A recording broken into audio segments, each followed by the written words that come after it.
Researchers who take Bigfoot seriously don't take every alleged Bigfoot video seriously.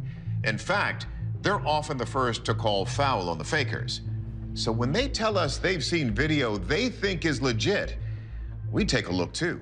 From a scary camper's experience to a jogger taking a picture of the elusive creature stalking her, Bigfoot has been caught on camera. Here's the proof. On a dark, quiet night, a man found himself face to face with a nightmare he could never have expected. The man remains anonymous, unwilling to let his identity be public, but his story has spread like wildfire because he captured something horrifying. Clear images of what can only be described as Bigfoot staring straight through his window. How did his story begin? It all started as an innocent escape that quickly turned into a chilling memory he'll never be able to shake. Seeking peace, the man had retreated to a small cabin deep in Washington's wilderness, far from towns, people, and the constant noise of everyday city life. He was searching for calm, hoping the ancient trees and the serene winds would help him recharge, but nothing could prepare him enough for what he was about to encounter. On his second night, as he sat alone by the fireplace, soaking in the silence, a shadow crept up. At first, it was nothing, just something catching the corner of his eye. Maybe it was just the wood settling in. At least, that's what he thought.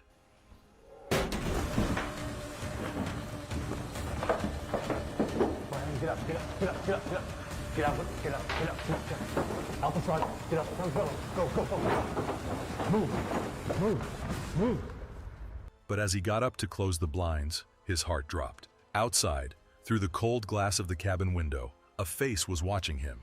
And to make matters worse, it wasn't human. The figure's face was massive, framed by tangled, dark hair. Its eyes were deep-set and gave off a faint, unnatural glow, piercing through the night with an unsettling intelligence. The creature stood tall on two legs in the shadows. His skin prickled as he realized it was watching him, studying him. Realizing this, every muscle in his body froze. He knew the stories about the creature and had heard the legends people laughed about, yet here he was, staring into the face of one of those very tales. Gathering what little courage he had left, he reached for his phone. His hands shook, making the first few photos blurry, but he kept clicking, each flash lighting up the creature's face for a brief, terrifying instant. Despite the flashlight, the creature didn't flinch. Instead, it only seemed more curious, almost entertained by his shaky movements. And then, as suddenly as it had appeared, the creature turned and vanished into the darkness beyond the cabin's glow, leaving the man with nothing but his hammering heartbeat and a deep, bone-chilling fear. Following this scary encounter, the man couldn't sleep. Hours passed, and with every creak and rustle from outside, he imagined the creature coming back. When dawn finally broke, he dared to look at the photos. Most were blurred messes, but a few captured a clear, undeniable outline of something massive and powerful lurking outside his window. Hey, Russ, look up here. Oh, wow. Interesting. This immediately caught my eye from quite a distance, actually. I mean, it was so orderly amongst all this chaos. Yeah, it definitely stands out. Still shaken, he thought of sharing his experience with the world. On the one hand, he feared ridicule from the masses. This is because Bigfoot sightings, after all, often ended with accusations of hoaxes and attention-seeking. But he also knew he had witnessed something rare, maybe even groundbreaking. After much hesitation, he decided to post the pictures online, using a fake name to avoid backlash. He uploaded them to several Facebook groups that focused on the subject, hoping to connect with people who might believe him. And the images went viral. Almost instantly, Bigfoot enthusiasts and researchers got hooked by his story, their excitement causing countless debates online. Some claimed this was it, the proof they had been waiting for. People shared his photos across forums, blogs, and social media, and stories poured in from others who swore they had seen the same creature in the forests of Washington. And just like that, the online debates began. Some skeptics examined the photos, pointing out the blurry edges, the lack of a video, and the absence of any other witnesses to confirm the man's claims. To them, the story seemed too perfect, just another tall tale thrown into the mix. But to those who believed, the details only strengthened their conviction. They noted the unique posture of the creature in the specific spot where it stood, and even compared these images to older sightings, finding eerie similarities. They saw these new photos as confirmation, believing they had finally glimpsed the forest's most elusive giant. Despite posting the images, the man refused to get pulled into the chaos. He'd said what he had to say, and he'd shown what he'd captured. He let the photos speak for themselves, watching as his anonymous story took on a life of its own. With the attention the viral post was getting, the questions began. Why was Bigfoot watching him? What had brought this creature so close to a human dwelling? Some speculated that Bigfoot might be a nocturnal creature that got out only at night to avoid human eyes or to hunt in peace. That theory fits perfectly with this sighting, but it also raised the fear factor. The creature had shown itself at night, not out of chance, but by choice. This made people question whether Bigfoot was intentionally stalking the man or it was just a curious encounter. As more people debated, new theories emerged, each one stranger and more chilling than the last. Researchers noted that tales of creatures like Bigfoot in Washington dated back centuries, long before European settlers arrived. The tribes of the Pacific Northwest, including the Salish, Yakima, and Lumi, had spoken of a similar being, a hairy, towering figure they called Sasquatch. According to their lore, Sasquatch was a powerful but reclusive guardian of the forests, a creature respected and feared. For these tribes, the Sasquatch was not merely a tale, but a presence, a protector of nature itself. It stayed hidden, only emerging when disturbed or curious. Could this creature have been watching the man out of sheer curiosity? Or was it something darker, a warning, a reminder that some parts of the forest were never meant to be disturbed? The days passed, but the man's unease remained. Each night, he couldn't shake the feeling that something was just outside, hidden but aware, watching him from the safety of the shadows. He tried to rationalize it, tried to tell himself it was a one-time thing, but the images lingered in his mind. He could see the creature's eyes faintly glowing in the dark, a silent reminder of the night terror he had encountered all by himself. Online, his story continued to grow, splitting people between believers and doubters. But for those who felt the truth in his words, the photos were a haunting glimpse into something they'd only ever dreamed about. Some saw them as proof, others as a mystery, but all agreed on one thing. There was something out there in those woods, something that wasn't supposed to exist, at least according to mainstream science. The man's story, his photos, and the fear that followed him became a part of the legend, an addition to the endless tale of Bigfoot sightings. Yet to him, it was more than a story. It was a memory, a piece of his life that had been twisted by the unknown. Now, every time he thinks back to that night, a shiver runs down his spine.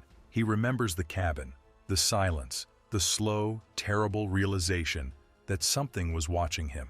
But what scares him most, even in his thoughts, is the fact that he stared at the creature in his eyes, and though he escaped without harm, he knows he'll never truly feel safe again, not with the knowledge that something out there, something wild and hidden, had chosen to reveal itself to him.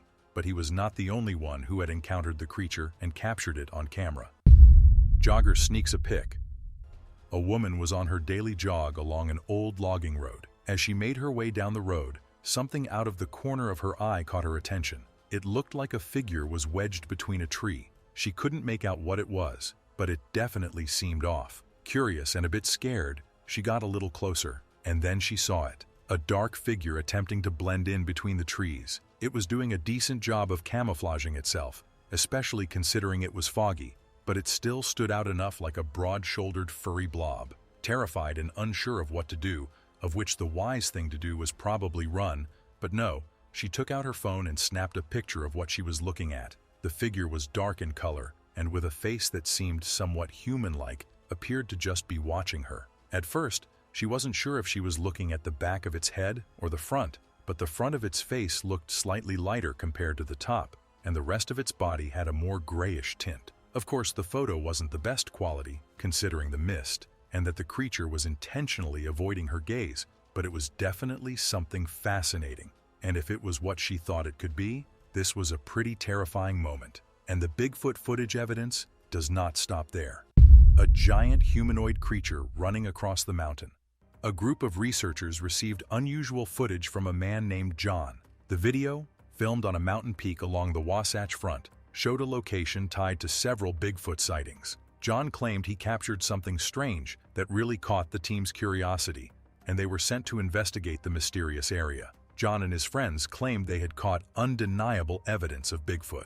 At the time, they were in a valley at about 4,200 feet in elevation. They zoomed in on a peak that was about 9,000 feet. Using a spotting telescope, they filmed the creature moving horizontally, then climbing straight up a steep, snowy mountainside. They had to hold the camera lens to the viewfinder, doing their best to capture it all. It was almost a mile higher than the guys filming it, around 5,200 feet higher. They had to zoom in over 3 miles at least to capture this creature that was easily and quickly running across around 90 inches of snow. The sight of the creature sprinting effortlessly through the thick snow instantly grabbed their attention. As they focused more, the group felt amazed and thrilled. It was hard to believe anything or anyone could move so fast in such deep snow unless it was incredibly strong and tall in height. When researchers received the footage, they were eager to analyze it. They wanted to determine if it was authentic, especially with so many hoaxes out there. To uncover the truth, they zoomed in on the footage, hoping to get a better look and figure out exactly what they were dealing with. But nothing could prepare them for what they were about to see. They saw a bipedal creature running across the mountain. The creature took a small break and ran off fast across the snow. The researchers couldn't believe what they were seeing. The snow in those mountains was about 90 inches deep, a fact they were well aware of. They explained that for a creature to move so fast through thick snow, it had to be incredibly tall, with feet sinking deep into the snow, and unbelievably strong to move without struggling. It wasn't just running, but doing so uphill. The power and speed it showed across that snow left them completely stunned. What could it possibly be? To try and demonstrate how difficult it would be to run across the thick snow, they went hiking in the foothills east of Francis Peak at Hardscrabble Creek in 18 inches of snow. Sky, a 6-foot-tall strong guy, struggled to barely walk perfectly in the 18-inch snow, let alone run. If the creature they saw in the footage was actually real, then it had to be way taller than Sky and had to be way stronger for it to run in the 5 times thicker snow of the mountain. The researchers were amazed by what they saw and the results they had gotten by letting one of them walk in the snow. After the incident, people started asking if anyone had searched for tracks. If the creature was really running in the snow, it had to leave some tracks, right? Some suggested using a drone to explore where the supposed Bigfoot was seen running up a steep mountainside near one of the Wasatch Front's high peaks. A helicopter pilot, curious after watching the video, decided to fly over the mountain to look for signs. What he found shocked him. The tracks were there, although the strong winds at the mountain's top were slowly erasing them, making the evidence fade away. The evidence was there. The researchers made it clear that John wasn't claiming the creature caught on camera was Bigfoot. It had been seen running uphill on a steep, icy mountainside with deep, windswept snow. On top of that, John also didn't say that the giant footprints in the large trackway belonged to Bigfoot. Still, the evidence was hard to dismiss. The steep terrain and unusual tracks left a lingering question of what it was that had been captured on camera. In their expertise, the researchers knew that this trackway was consistent with most realistic Bigfoot trackways. Based on what the researchers knew from other footage, the brisk pace of trackways made by Bigfoot usually had long strides. Additionally, the footprints were directly in front of each other, as if the creature was walking a tightrope. Perhaps one or both of these pieces of video was a clear indication of the existence of the creature, and the evidence keeps on piling up. Russell captures it on camera. In one of the Expedition Bigfoot crew's field trips, as Russell was doing surveillance of the area the crew had chosen to investigate, he noticed an animal-looking creature with blackish-brown fur through the lens of his camera. At first, he thought it was a bear, which was a common animal in the area, but then something unexpected happened. This animal decided to stand up on 2 feet and disappeared into the woods. Seeing this, Russell was astonished and decided to show his partner. "Zach, that thing just stood up like you and I would. Look at that shit," Russell told his partner. Even after replaying the clip, Russell could still not believe what he had just seen. What he thought to be a bear due to the fur just stood up like a human being, turned around, and walked away. It's like the creature was squatting, perhaps spying on prey or Russell and his crew. Although bears could walk on 2 feet, they were not as stable as the creatures they had seen. Excited by this, he tried to get another look at the animal and zoom in around the area to see if the creature would appear on the other side of the trees,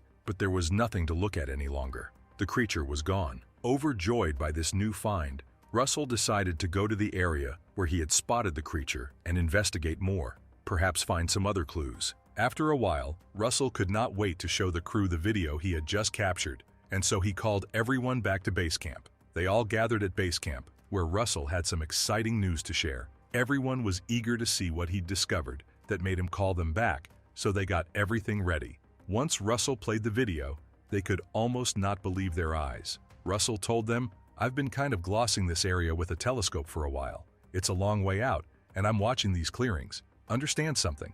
This is over a mile away, and I see what looks like a bear on the hillside. So check this out. It looks like a bear. At first, that's what I thought I was looking at. It's just a bear. Until now.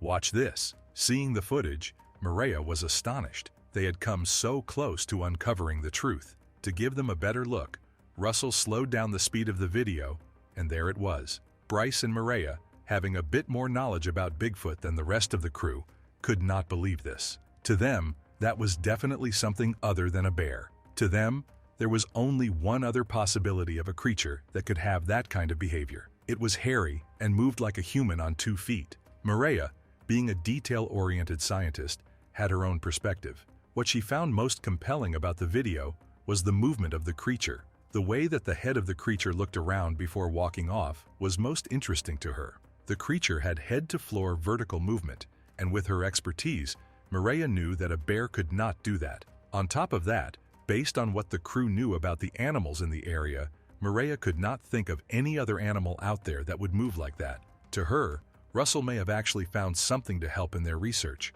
As they searched for more clues to prove that Bigfoot existed, the universe led them to another. Strange tree structures deep in the woods. As they searched the woods, Bryce and Maria discovered a massive tree structure that they could not explain. Although they had found similar structures in their previous expeditions, like the one in Alaska, this one was way much bigger than the rest. While Maria thought that it was weird, Bryce thought it was amazing. They noticed the intentional arrangement of the trees to form something that looked like a shelter. It was 15 feet high, almost big enough to be called a Bigfoot house. But that's not all. The top of the structure that connected all the trees was intentionally and carefully woven by someone or something. After a deeper examination of the tree structure, Bryce came up with the theory that no ordinary animal could have done this. In his expertise, this tree structure could not have been built by just anyone or anything. This is because there were about a dozen logs weighing around 150 to 200 pounds with ornate intentional ornamentation laid across. To Bryce, it would have taken a group of men to put the strange structure together. So what or who really built these structures, and for what? Having seen similar structures in their previous expeditions in different parts of the world, they were now joining the dots. At this point, Bryce was very optimistic about this finding, but Maria didn't seem to think that the structure was that significant. Although their point of view conflicted, they agreed that the structure was a good place to find DNA. If the structure was built and did not exist naturally, then whoever or whatever built it left some evidence of themselves. As they searched for anything they could use for DNA tests, Bryce argued that if the structure was built by someone or something, then it must have had a purpose. In Bryce's perspective, the tree structure was a Bigfoot boundary marker to mark nesting territory, and they were right in the middle of it. Seeing Bryce's excitement, Maria interjected by acknowledging that based on Bryce's analysis, the structure was indeed interesting, but she urged them not to jump to any conclusion. Typical Maria. A scientist takes a logical approach to gathering data and evidence of pseudoscience beliefs.